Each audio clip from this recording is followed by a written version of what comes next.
అరణ్యం నిశ్శబ్దంగా ఉంది. గాలికూడా కదల్లేదు, చెట్లు కూడా ఊగలేదు. కాని ఆ నిశ్శబ్దంలో ఒక అద్భుతం జరుగుతోంది.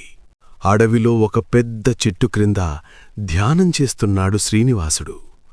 ఆయన కళ్లల్లో శాంతి ఉంది, కాని హృదయంలో ఒక బాధ ఉంది. లక్ష్మీదేవి జ్ఞాపకం. ఆ అడవికి దగ్గర్లో ఒక చిన్న గ్రామముండేది. ఆ గ్రామంలో ఒక గోపాలుడుండేవాడు. అతని దగ్గర చాలా ఆవులుండేవి. ప్రతిరోజూ ఆవులను అడవిలో మేపడానికి తీసుకెళ్లేవాడు. ఒకరోజు అతను ఒక విషయం గమనించాడు. ఒక తెల్లని ఆవు మిగతా ఆవులతో కలిసి గడ్డి తినకుండా నెమ్మదిగా అడవిలో లోపలికి వెళ్ళిపోయింది. మొదట అతను పట్టించుకోలేదు. రెండో రోజు కూడా అదే జరిగింది.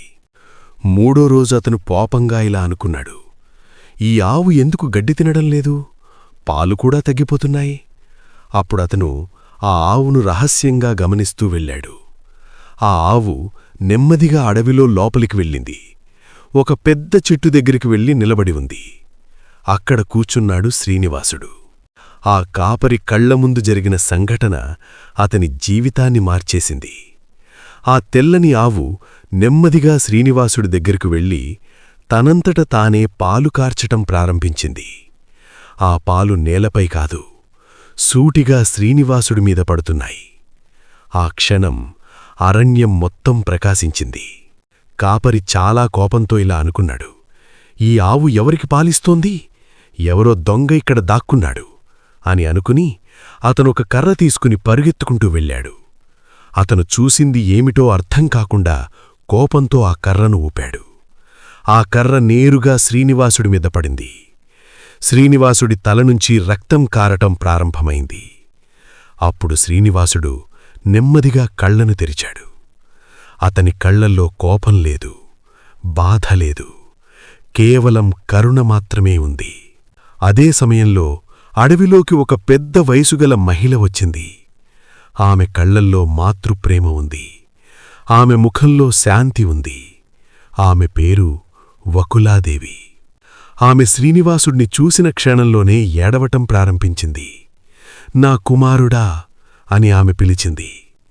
శ్రీనివాసుడు ఆమెను చూసి చిరునవ్వు నవ్వాడు. మునుపటి జన్మలో ఆమె యశోదమ్మ, కృష్ణుణ్ణి పెంచిన తల్లి. ఆమెకొక కోరిక ఉంది, నేను విష్ణువును మళ్లీ నా కుమారుడిగా చూడాలి. ఆ కోరిక కారణంగా ఆమె ఈ జన్మలో వకులాదేవిగా పుట్టింది. వకులాదేవి వెంటనే శ్రీనివాసుడి గాయాన్ని చూసి ఏడవటం ప్రారంభించింది. నీకీ గాయం ఎవరు చేశారు అనడిగింది. శ్రీనివాసుడు నెమ్మదిగా ఇలా అన్నాడు, అది కాలం చేసిన పని. నువ్వు నా దగ్గరకు రావడానికి ఇదే కారణం. ఆ మాట విన్న వకులాదేవి హృదయం కరిగిపోయింది. ఆ రోజునుంచి ఆమె శ్రీనివాసుడిని తన కుమారుడిగా చూసుకోవటం ప్రారంభించింది. ఇప్పటివరకు శ్రీనివాసుడు అడవిలో ఒంటరిగా జీవించాడు. కాని ఇప్పుడు ఆయనకొక తల్లి ఉంది. వకులాదేవి ప్రతిరోజూ ఆయనకు ఆహారం తయారుచేసింది. ఆయన గాయాన్ని మాన్పించింది. ఆయన్ను కాపాడింది. ఒకరోజు వకులాదేవి ఇలా అనుకుంది, నా కుమారుడు ఒంటరిగా జీవించకూడదు. ఆయనకొక భార్య ఉండాలి. ఆ ఆలోచనతోనే కథల్లో కొత్త అధ్యాయం ప్రారంభమైంది. అదే పద్మావతీదేవి ప్రవేశం.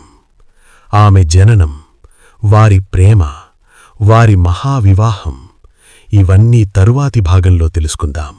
అందుకే ఈ దైవిక గాథలో అత్యంత అందమైన అధ్యాయం చూడాలంటే భాగం 3లో కలుద్దాం. నమస్తే.